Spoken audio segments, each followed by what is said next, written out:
Hello guys, मैं आपके लिए एक न्यू स्टोरी लेके आई हूँ, द नेक्स्ट माफिया क्वीन। तो चलिए चलते हैं कहानी की ओर। चैप्टर 3, माफिया क्वीन का हस्बैंड। अब आगे।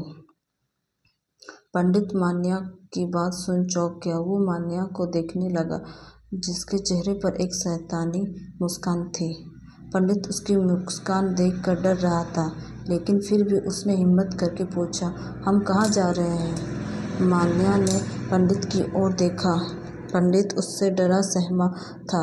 मान्या को पंडित बहुत क्यूट लगा। वो बिल्कुल बच्चे की तरह उससे डर रहा था। मान्या को किसी से प्यार से बात करना तो आता नहीं था, इसलिए वो पहले ही वाले रूड टोन में बोली, तुम वहाँ जाओगे तो पता चल जाएगा। पंडित ने बच्चों जैसे मुंह बना लिया। मान्या को उसको देख बहुत हंसी आ रही थी, लेकिन उसने अपनी हंसी अपने अंदर ही दबा लिया। वो सब जल्दी ही बेंगलोर के सबसे बड़े मैरिज बैंक्वेट हॉल के सामने पहुंचे। पंडित ने उस बैंक्वेट हॉल को देखा और हैरानी से देखा, लेकिन कहा नहीं। मान्या ने देखा पंडित कार से नीचे नहीं उतर रहा है, तो उसने उससे कहा, नीचे उतरो। पंडित हड़बड़ा गया और मान्या को देखा, जो उसे ही बिना कोई भाव से देख रही थी। पंडित ने हाँ में सिर हिला दिया और नीचे उतर गया। मान्या भी नीचे जैसे डोर खोलने गई, उससे पहले एक बॉडीगार्ड ने उसकी ओर का डोर खोल दिया। मान्या को उस बॉडीगार्ड पर बहुत गुस्सा आया, क्योंकि उसने पहले आकर पंडित की ओर का डोर नहीं खोला, लेकिन मान्या की ओर की डोर खोलने आ गया। मान्या नीचे उतरी और गुस्से भरी नज़रों से उस बॉडीगार्ड को देखी। वो गार्ड उसकी गुस्से भरी नज़र देखकर डर गया। मान्या ने उस सब गार्ड से कहा, तुम सब आज मुझे मेरे डिकियो वैली में मिलना। सब गार्ड उसकी बात सुन हैरान रह गए। उनकी तो डर के मारे हालत खराब हो रही थी, क्योंकि डिकियो वैली वो सब जाते थे जिन्होंने कोई गलती कर दी हो, और वहाँ मौत से भी ज़्यादा खतरनाक सज़ा मिलती थी। उन सब बॉडीगार्ड्स को समझ नहीं आ रहा था कि उन्होंने क्या गलती कर दी है। मान्या ने उसे बिना देखे आरव से कहा, चलो। पंडित बेचारे को कुछ समझ ही नहीं आ रहा था कि क्या हो रहा है। नवीन ने उसे देख लाचारी से अपना सिर हिला दिया। नवीन पंडित के पास गया और बोला, पंडित चलो, वरना ये औरत अपनी असली रूप में आ गई ना, हम दोनों को भी छोड़ेगी नहीं। पंडित उसकी बात सुन जल्दी से हाँ में सर हिला दिया। तभी मान्या उस बैंक्वेट हॉल के एक रूम में जाने लगी। पंडित और नवीन उससे हैरानी से देखने लगे कि वो यहाँ क्या जा रही है। मान्या ने उन्हें देखा, वो उसे हैरानी से देख रहे हैं, तो बोला, ऐसे क्या देख रहे हो? मैं इस पंडित को ऐसे इस कपड़े में तो नहीं ले जा सकती ना। नवीन को अब समझ आया कि मान्या ने पंडित को कपड़े चेंज करवाने यहाँ लाई है। उन्होंने पंडित की ओर देखा तो धोती कुर्ता पहना हुआ, लेकिन वो इस कपड़े में भी सुंदर दिख रहा था।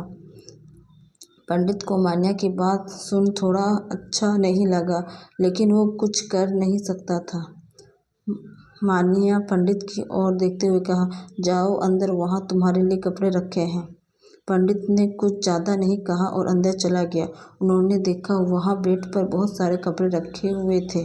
वहीं बाहर मान्या उस स्वीट के सोफे में आराम से किसी क्वीन के जैसे बैठी हुई थी।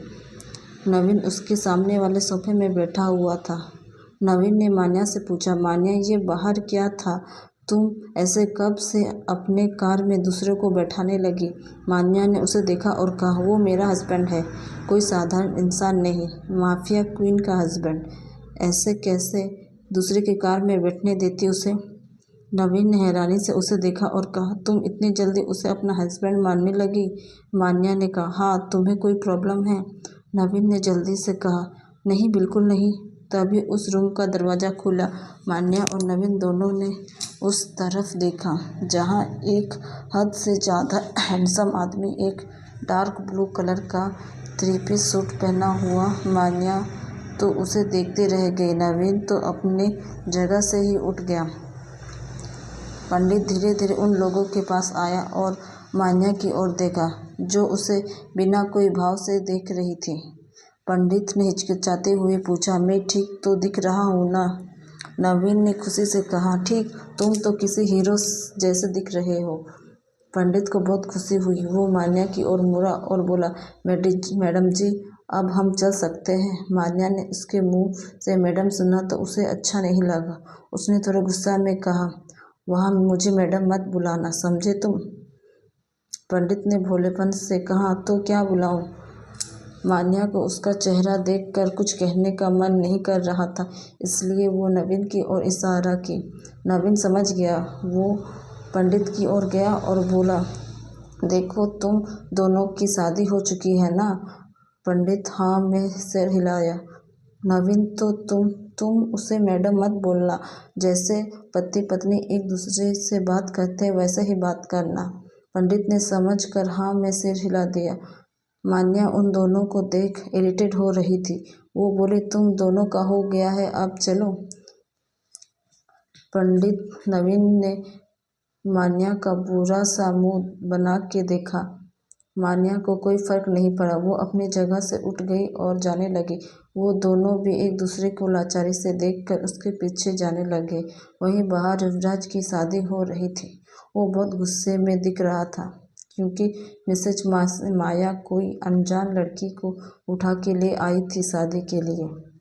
क्योंकि युवराज त्रिशा से शादी करने वाला था।